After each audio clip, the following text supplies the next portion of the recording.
وہ بہت چھوٹی تھی کہ اس کی ماں گزر گئی. زیادہ پڑھی لکھی تو نہیں تھی مگر کافی سمجھ بوجھ رکھنے والی لڑکی تھی.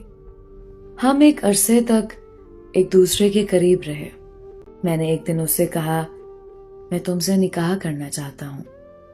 وہ خوش ہو کر بولی سچی؟ میں نے کہا ہاں بالکل.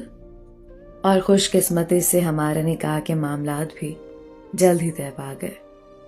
نکاح کی رات وہ مجھے پہلے سے بھی زیادہ اچھے لگنے لگی تھی.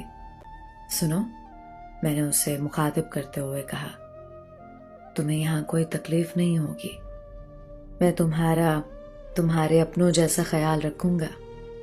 اس کی آنکھوں میں آنسو تیرنے لگے. وہ بلک بلک کر رونے لگی.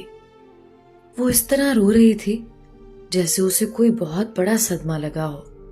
میں نے اس کا سر سینے سے لگا کر اسے چپ کرانے کی کوشش کی مگر اب وہ پہلے سے بھی زیادہ رونے لگی. تمہیں کیا ہوا ہے؟ مجھے بتاؤ. چپ ہو جاؤ. میں نے پریشانی میں اسے تسلی دیتے ہوئے سوال کیا. وہ روتی ہوئی مجھ سے الگ ہو گئی اور اس نے پیٹھ سے قمیص ہٹا کر مجھے پیٹھ دکھائی جہاں غالباً کسی تار یا کیبل سے مارے جانے سے سرخ لکیریں بن چکی تھیں. میں نے اس کا سر دوبارہ سینے سے لگایا تاکہ وہ مزید رو لے اور پھر وہ دوبارہ میرے سینے سے لگ کر سسکیاں لینے لگی. میرے دل میں اس سے بے پناہ محبت اور ہمدردی جاگ اٹھی تھی. بدقسمتی سے میں رونے کی صلاحیت سے محروم شخص ہوں. میں اس رات بھی نہیں رو سکا. اب ہمارے 2 بچے ہیں اور وہ بھی بہت خوش ہے.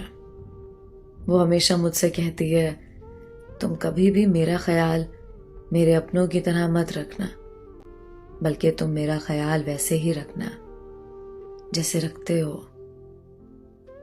اب اس کی پیٹھ پر سے تو سرخ لکیریں غائب ہو چکی ہیں مگر میری پلکوں پر آج بھی اس رات کی تاریکی ہے اور میری آنکھوں میں کہیں سرخ لکیریں ہیں جو شاید نہ رونے کی وجہ سے نمودار ہوئی ہیں.